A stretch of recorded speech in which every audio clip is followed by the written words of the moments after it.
Hey guys, Audrey McDonald here. I just finished my workout from Insanity. I am on day 9 of my 90-day challenge. This was my first day with plyometrics, or plyometric cardio circuit. But that's in another video. I'm going to talk about that. But as I've been going through Insanity, there's a couple of things that I noticed that I would suggest that you have. Now, reminder, Insanity is all about using your own body weight, your own resistance as your weights. So you don't need any free weights, you don't need any resistance bands, and has a lot of plyometrics, which is basically AKA jump training, jumping up and down type of style of cardio. So realistically, you don't need anything, but there's quite a few things that I would suggest to have. It's going to make your life a lot easier when you go to do Insanity. So all the things that I'm about to list will also be listed below, so don't worry, you don't have to write them down, they're going to be right down there. The first thing that I suggest is a heart rate monitor, because it's important to make sure as you're doing these interval trainings, you want to make sure that your heart rate goes back down at least to about 75, maybe 80, somewhere in there in percentage, just to make sure that you have rested a little before you jump back up and do another interval, and then you rest, and then you do an interval. If you're not fully rested, you need to pause the video, take a little moment longer, and wait for your heart rate to drop a little, then push play and hop back in. And so if you're a beginner, this is very important, because if you don't rest your heart rate in between a little, then you're not really doing interval training. You're peaking, you're staying high, and you're actually going to interrupt what the whole idea of Insanity is. So you really need a heart rate monitor for that. It has a little watch. It shows how many calories you burnt. I burnt 433 calories, which is really awesome when it comes to things like MyFitnessPal. And as I do my review on MyFitnessPal, which I love, it is a free app. I'll put that link below as well. And what it does is it's going to tell you how many calories you burn, and then you can intertwine that into there. But that's in a different video. But the heart rate monitor also shows you what percentage you're at. So it has a little watch, and then it also has this. This is a little band, and it just snaps right on. And what it does is it has these sensors right in here, these little things. And you put it on so it goes right where your heart rate there is. So it's able to catch your heart. Catch your heart. That sounds totally stupid, but you know what I mean, okay? And then it has this little clip-on that clips on right onto the sensors. A little note, if you get one that's like this, I mean there's a bunch of different ones, but if you get one like this, make sure that you pull the sensor off when you're done using it. That way you save the battery on it. And then your watch is going to give you different options of checking your calories and checking your heart rate percentage. The second thing I would suggest that's very important, shoes.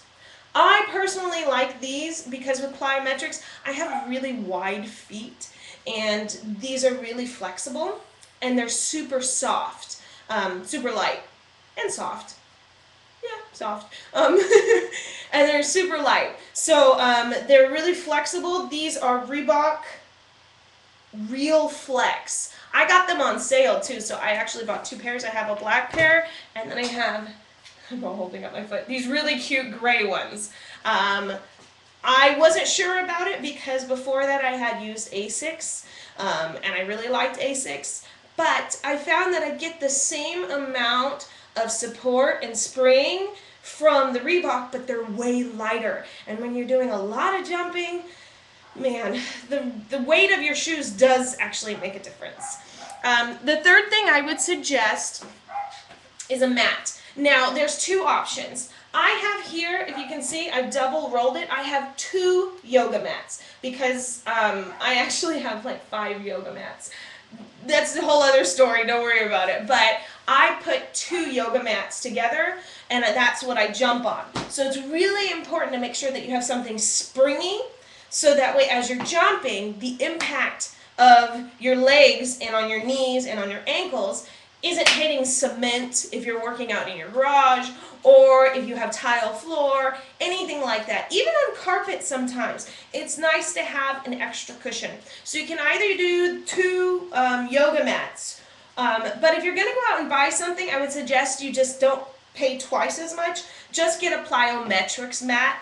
Again, the link will be below. And the plyometrics mat is made for plyometrics. Plyo Matt, plyometrics. It's designed to take that impact so your knees don't and your ankles don't. So there's that. And then my last thing I would suggest is a yoga block. And you might be thinking, what, we're not doing yoga. You're not necessarily, but he always does these stretches in between where you split your legs and then you stretch your arm up. And the nice thing about a yoga block is two reasons. One, if you're a beginner, it's going to be very hard for you to get your hand flat on the floor and reach the other one up if you're not that flexible yet. Two, if you are that flexible, it's still nice to have the yoga block. I'm very flexible. I've done yoga for a while, and I still use the yoga block because with that, I can actually get my chest more open, and it can stretch where it's supposed to stretch even more. So I just keep this little yoga block. It weighs like nothing, and I just keep it nearby, so when I do my stretches, I grab the yoga block, I stick it there, I do my little stretch, I get my chest all nice and stretched out, and then I'm good to go. So that's what I would suggest: a heart rate monitor, the shoes, Plyo Matt, yoga block. Other than that, a glass of kick your ass and, and a whole lot of energy, because this is going to kick your butt. I have another video I'm about to make soon, and I'll put the link below, about starting Insanity and what things to be aware of. And it's all about baby steps and consistency, because if you try to go full blow on this thing, you're going to burn out after the warm-up. And I bet a lot of people that have done it before and are watching this are going, oh, dude, I did burn out on the warm-up. Yes, because you pushed too hard. So if that's you, check the link below that tells you about what to do as you start Insanity and the things that you should be aware of, because maybe it's time for you to give this another try.